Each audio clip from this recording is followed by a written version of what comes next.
Hi, it's Alaska Granny. I'm at my bunker and I'm adding some items to my emergency stockpile. They're items that I want to make sure I always have on hand, I haven't forgotten, or I wouldn't want to run out of them. I thought I would share the items that I'm stockpiling today in case they're items you want to make sure you always have enough of also. None of these items are expensive. They're just items that you would rely on, and if you didn't have them, that could be an emergency. The first thing I did was go to the grocery store, to the bakery. They're usually willing to give away the empty buckets. Take them home, wash them out. You have a place to store things for free. They're handy to use as a bucket. They're handy to store things in. You can even make it into an emergency potty if you need to. And if they're free and can help you store your items, why wouldn't you? The first bucket holds household items that I always want to make sure I have plenty of. Paper plates. When you're out and you see plastic utensils, take one or two, put them in a bag, put them away with your emergency meal supplies. If you don't have water to wash your dishes, having the disposable plastic utensils can be a lifesaver.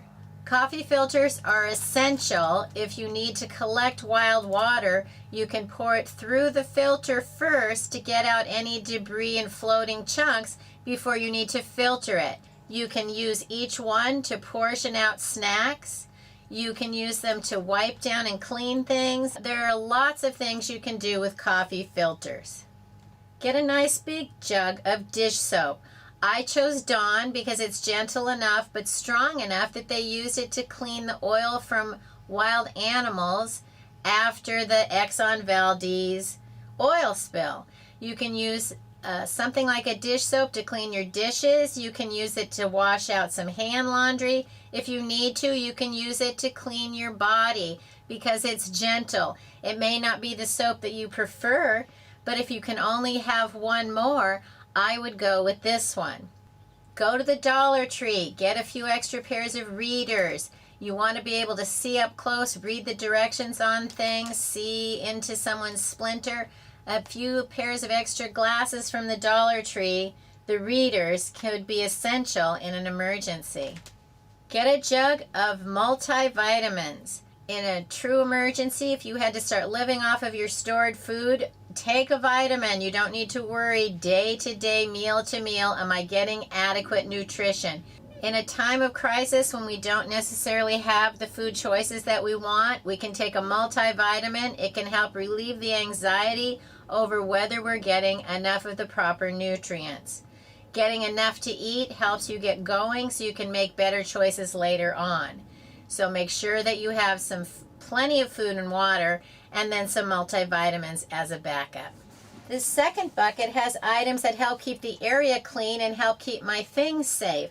Get some black plastic bags. Get the sturdiest, biggest ones you can find. There's a lot of things you can do with a black plastic bag.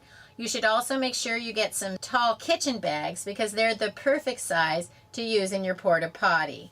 Don't rely just on the extra grocery bags. In a real emergency, you need some heavy-duty bags that can work for you. If you've ever been in an area after a flood or another natural disaster, there's an inundation of critters. So I have a decon mouse poison. I have some Raid foggers for fogging inside of your home. And I have some flying insect killer. If I'm in an emergency where I might be overrun by insects or rodents, I want a tough way to deal with it and be able to handle the situation. Be sure you store any poisons away from your food. Don't contaminate your food with the other things that you store. Snap on the lid and label your bucket. Then put them away with your other emergency supplies, knowing that you've done your best to make sure you and your family will be okay no matter what comes along. Learn more at alaskagranny.com. Please subscribe to the Alaska Granny channel.